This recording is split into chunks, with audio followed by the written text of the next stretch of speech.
Turkey has emerged as a player in the Balkans in the past decade, and its economic and political influence has grown since the end of the 1990s Balkans wars. Ankara does view the Balkans as part of its geographical and emotional hinterland. The Balkans is Turkey's gateway to Europe, literally as it is the route that Turkish trucks use to export to the EU, the country's main trading partner. Turkey has a further interest in the region in that, in terms of EU membership for Western Balkans countries, it sees friendly governments inside the EU as an indirect way into the heart of Europe. Especially at a time when Turkey's relations with Europe are suffering, it makes sense for the country to want Western Balkan states in the European club. Despite the focus in recent years on developments in Syria and the broader Middle East, the Balkans still play an important role in Turkey's new foreign policy of trying to become a regional power using a personalized foreign policy, soft power, economy, and trade. Yet, there's a fair amount of talk about Turkey's supposed desire to restore the Ottoman Empire, driving Ankara's agenda in the Balkans. A degree of paranoia might be shaping that narrative.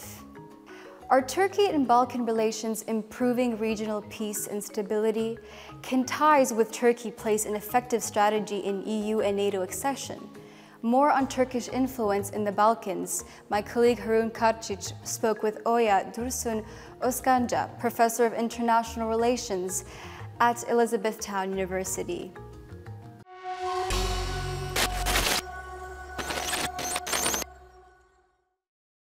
All right, Oya, hello and welcome to the Al Jazeera Balkans channel, and thank you so much for taking the time to speak to us. Now, to start with, the Balkans hold a particular emotional significance for Turks, regardless of who is governing Turkey at any given time. The Ottoman Empire was in large part a Balkans empire, not only in terms of territorial space, but also in terms of its ruling cadres and bureaucracy, many of whose members came from families with roots in the Balkans. So, from the perspective of a Turk, and Turkey as a country, how significant is the Balkan region today? Yeah, Turkey still considers itself a Balkan state. It wants to really emphasize its Balkan roots because of the fact that the Ottoman Empire, as you correctly stated, started as a Balkan empire and expanded from there onwards. Balkans really have a significant importance for Turkey and regular Turkish citizens as well. Just to illustrate, about 15 to 20 million Turks of Balkan origins live in Turkey right now. So this is a very sizable portion of the overall population of Turkey. About 1/5 of the Turkish population has Balkan origins. So this really provides a significant human linkage between the Turks that are living in Turkey and the populations in the Balkans. So there is the historical connection, as we have mentioned, there is the cultural connection, as we have mentioned, and increasingly we have seen an emphasis on the economy as well. Now, Oya, let's take a sober look at what Turkey is doing and what its fundamental goals in the Western Balkans are. So if you could signal out 3 fundamental goals of Ankara's foreign policy, what would they be? Yeah, I think maintenance of peace and stability comes first for Ankara when it comes to its foreign policy in the Balkans. It is really important to preserve peace, and we all know that peace, can be certainly negative peace, meaning that, the lack of hot conflict does not necessarily mean that everything is perfectly fine, right? So there are certainly tensions in the region that we have seen that are the remnants of the post-Cold War civil wars in the region. So for Turkey, the primary interest of Turkey is to maintain peace and stability in the Balkans, and we see increasing concerns when it comes to Russian invasion of Ukraine and the tidal waves that it has created across the Balkans. And I think Turkey still prioritizes the maintenance of peace and stability as first. And secondly, the economic development of the region is very important, and this is a win-win situation for both Turkey as well as the Balkan states. So I would say economic development is the second primary goal of Turkey, and the third one, which is really interesting, despite the fact that Turkey has deteriorating relations with the transatlantic allies, still Turkey prioritizes a transatlantic vision for the countries in the region and supports the countries in the region's accession into European Union as well as NATO membership. Now, you touched upon it's in Turkey's interest to maintain peace in the Balkans. We know it from a historical perspective. Every time there was instability and conflicts in the Balkans, in the Caucasus, in Central Asia, in the Middle East, Turkey always felt the repercussions of these conflicts through, waves and waves of refugees. Could you elaborate on that for a while? Yes. So back in the 1990s, when we have started seeing the civil wars in former Yugoslavia, Turkey was really concerned about the fact that there would be, direct repercussions of these civil wars and instability in the Balkans into its own, territory and national interests, because of the fact that, there were tensions between Turkey and Greece, both of which are NATO members. So the United States was very cognizant of the fact that it needs to be intervened, the situation needs to be intervened, and any potential tension between Turkey and Greece with regards to the future of the Balkans would be mediated and resolved successfully without any negative implications for the cohesion of the NATO alliance. So we have seen that happening in the 1990s when the civil wars were happening, and then ever since then, Turkey actually throughout the civil wars as well, Turkey has been a very active member of NATO and contributed significantly to the peacekeeping missions that were conducted by NATO and the United Nations. And ever since then, Turkey has been a key proponent of regional ownership when it comes to the countries in the region, building their own future, and through the help of the creation of certain institutions, both within the NATO framework and also under the framework of regional ownership, such as Southeast European Cooperation Initiative, for instance, or Cooperation Process, SEECP, and also, through the creation of bilateral ties with the countries in the Balkans, in order to make sure that the countries in the Balkans are on a good path towards transatlantic accession, as well as on a good path towards economic prosperity and development. And like I mentioned, because of the cultural ties between Turkey and the Balkan countries, there are significant similarities when it comes to consumption habits, for instance. So, which means that Turkish corporations can really benefit from expanding into the markets in the Balkans. And the same is true for also construction companies, which have been really active in building different parts of the Balkans, building major highways, and the same is true for financial institutions. There are a lot of Turkish banks that are really predominant in the Balkan countries. So you see, peace and stability having direct implications for economic prosperity and economic development and economic interests of the countries that are involved. Now, Oya, the AKP's approach in the Balkans once carried a neo-Ottoman tag, but more recently Recep Tayyip Erdogan has since refocused on personalized diplomacy and pragmatic relations. What do you make of it today? Well, actually, in the book that I published a few years ago called Turkey-West Relations, there's a chapter on Turkish foreign policy in the Western Balkans, and I actually classify Turkish foreign policy in the region as a neo-Ottomanist pragmatic neo-Ottomanist foreign policy. And pragmatist is the key word here, because it is not about ideology for Erdogan or Justice and Development Party governments throughout the years. I think it is all about pragmatic interest and primarily economic interest when it comes to that. I always remember a high-profile interview I made with a predominant Turkish diplomat, and I was told that the Turkish janissaries are, Turkish business people are the new janissaries. So that kind of summed it up for me in terms of understanding the Turkish approach to the region, because I think that the emphasis is predominantly on the economic interests, and using the cultural historical ties, the goal is to really push it forward in the economic realm, and to make sure that the countries that are involved in this economic exchanges would benefit, at the same time, simultaneously. Right. Now, Oya, we have seen how Turkey has utilized Islam in its approach to Balkan Muslim populations. This was perceived by many Western observers and analysts as a favorization of a particular population in the region. Is this the case from your perspective? Well, I think there is certainly an interesting framing of the message when it comes to talking to different audiences in the Balkans.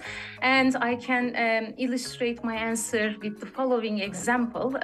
For instance, when talking to the Balkan Muslim populations, there is this emphasis of shared religion, shared customs, shared traditions. And however, from talking to a lot of people in the region that are of Muslim origin, people feel let down by the government in Turkey in the sense that it is all talk and talk, and when it comes to action, it doesn't really get reflected in practice. Because if you look at Turkey's relations with Serbia, for instance, on the economic realm, it has really expanded considerably. The trade volume between the two countries have increased fivefold in the last couple of years. So it is really interesting to see that, yes, there is the rhetoric side of it, emphasizing the common culture, and religion certainly makes up the most important part of that cultural connection between Turkey and the people of the Balkans. But when it comes to actual policies, you see an emphasis with trade with Montenegro, emphasis of the trade between Turkey and Serbia, North Macedonia. So you see a little bit of a different, picture in that regard. Hence my point about it being a very pragmatic foreign policy, interests matter rather than ideology or cultural identity. That was exactly my next question. When it comes to concrete FDIs and bilateral trade, we see that religion plays no role whatsoever, and that Ankara's bilateral trade and investments are far higher in non-Muslim countries than they are in Muslim-majority countries such as Bosnia, Kosovo, and Albania. Yes, I think so. So there are different dynamics in these bilateral relations, and I really want to emphasize the strong relationship between Turkey and Serbia, which really comes with great criticism on the part of other parts of the Balkans, actually.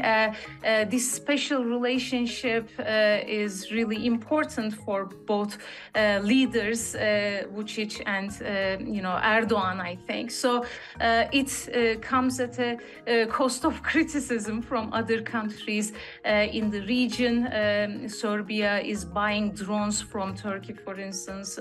This is another aspect of the relationship, and this can be also criticized from the transatlantic circles, of course, given that Turkey is increasingly improving its relations with Russia up until the Russian invasion of Ukraine. And since then, Turkey started to really pursue a more balanced type of a relationship with Russia. But we still see a lot of rapprochement between Turkey and Russia, especially when it comes to economic relations and energy relations. Mm-hmm. Now, what has changed in Ankara's approach to the Balkans since Ahmet Davutoğlu left office? I mean, he was indeed the mind behind Ankara's proactive foreign policy.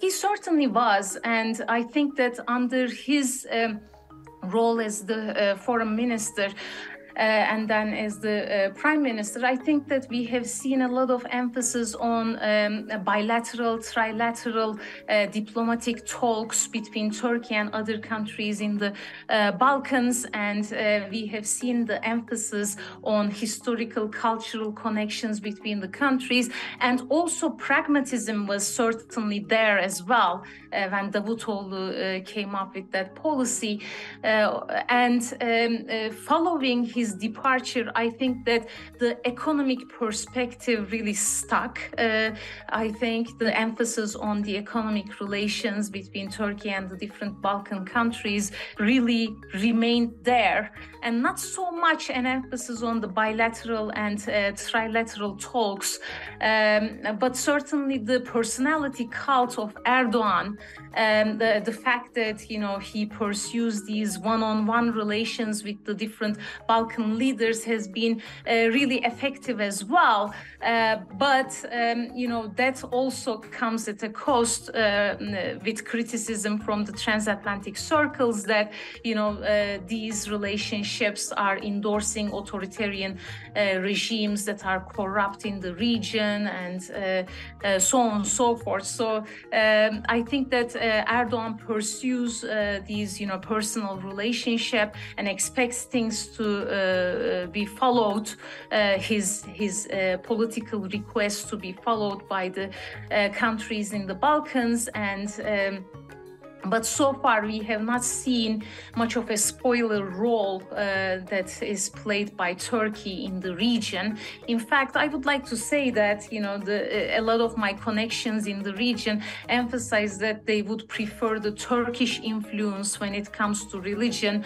Islamic influence in the region, when compared to that of Saudi Arabia or Iran. So in that sense, I think there are pros and cons about that approach by Turkey. Now, Oya, Western Balkan governments remain reluctant to act on Turkey's behalf by, and pursue Gülenists despite overall warm ties with Ankara. This has deteriorated their relations with Balkan Muslim politicians. Was their inability to deliver and extradite alleged Gülenists a turning point in their relations with Ankara? Did Recep Tayyip Erdogan expect Balkan leaders, especially Balkan Muslim leaders, to act the way his allies in the Caucasus, in Central Asia, and in Africa act and promptly arrest and extradite alleged Gülenists? Yes, I think that was the expectation, and the fact that it didn't happen right away or fully is a different story. So it caused a frustration, I believe, on the part of the Turkish government and particularly Erdogan. But the fact that I think the Hizmet movement, the service movement, has a lot of deep ties with the region, I think prevented those governments to act swiftly when it comes to extraditing Gülenists back to Turkey. Now, Oya, if you were a Balkan Muslim, would you be happy to have Turkey on your side? I think yes. I know that Turkey still carries a lot of weight. It is the second largest military in NATO, and the fact that there are pro-Balkan sentiments in Turkey, both at the public level as well as the elite level. I think it provides certain confidence, I believe, when it comes to the people in the region looking forward. I know a lot of concerns were there when Russia first invaded Ukraine, and the expectation, the fear was certain repercussions of instability in the region, reviving the difficult past of the region. So I believe that, in that regard, having the Turkish support really comes with a good, confidence-building measure, I think, for the countries in the region, because, I think that the important thing for Turkey is to preserve peace. And also, importantly, is that for Turkish foreign policy in the Balkans, Turkey wants to present itself as a regional hegemon. So the fact that, there are these connections that we talked about, cultural, historical, as well as economic connections and people-to-people connections, I think really gives Turkey an important role to be played in the Balkans. And the fact that Europe was really too busy dealing with its own crises, from the refugee crisis to Brexit to enlargement fatigue, really provides a window of opportunity for Turkey to exploit, I think, and have a deeper footprint in the region before these countries eventually become members of the European Union. So there is a lot of opportunities, I think, and economic interests and political interests that Turkey pursues, which ensures that Turkey would be highly reluctant and to see any instability in the region, which really provides security guarantees, I think, and both from the Turkish perspective and overall NATO's security framework, I think. And finally, are you under the impression that there's a certain dose of Orientalism and mistrust when analyzing Turkey's activities in the Balkans, which lacks when analyzing and observing other foreign actors in the same region? Yes, I believe so. And that is because of the Ottoman Empire's legacy, I think. And, there are a lot of mistrust and distrust between the European allies and Turkey. On the other hand, I think because of all the things that we have seen in the last couple of years, but I think that, the fact that Turkey tried to seize the moment and making sure that, when there was a strategic void in terms of European engagement with the region, wanted to take advantage of it by imposing it as an important, trustworthy ally and actor in the region.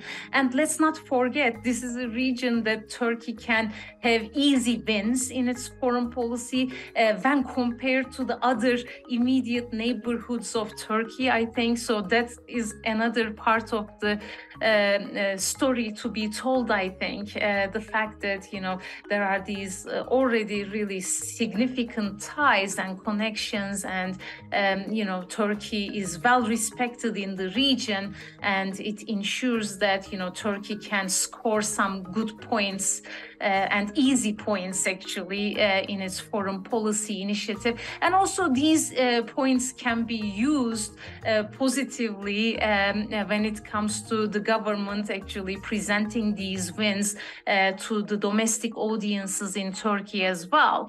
Like I mentioned, there is a great deal of enthusiasm towards the Balkan people from the side of the Turkish people. So any kind of a win that the Turkish government could present would be really welcomed by domestic audiences in Turkey, I think. Right. Oya, it was such a pleasure speaking to you. Thank you so much once again for your time. Thank you, Harun, for having me. In reality, Turkey is neither an alternative nor even the biggest economy actor in the region. It does not seek to peel the Western Balkans away from the EU, nor does it see itself as a counterbalance to Russia. Turkey is indeed taking steps to strengthen its relationship with Western Balkan countries. It would like to be taken seriously in the region, and it retains its interest in the protection of Muslims there. Naturally, the Western Balkans is a region in which Russia takes a particularly strong and active interest. It is important to note that, despite Turkey's growing ties with Russia, there is no Turkish-Russian coordination in the Western Balkans. In short, Turkey's relationship with the Western Balkans is many-layered, but its aim is not to present an alternative model for the region. The country does not view the EU as a competitor and, in fact, welcomes increased EU integration. The Western Balkans has a special hold on Turkish hearts, and Turkey expects to be taken seriously in its own hinterland. While the stakes are high for Turkey in the Balkans, it is also important to consider the interests of other international and regional actors.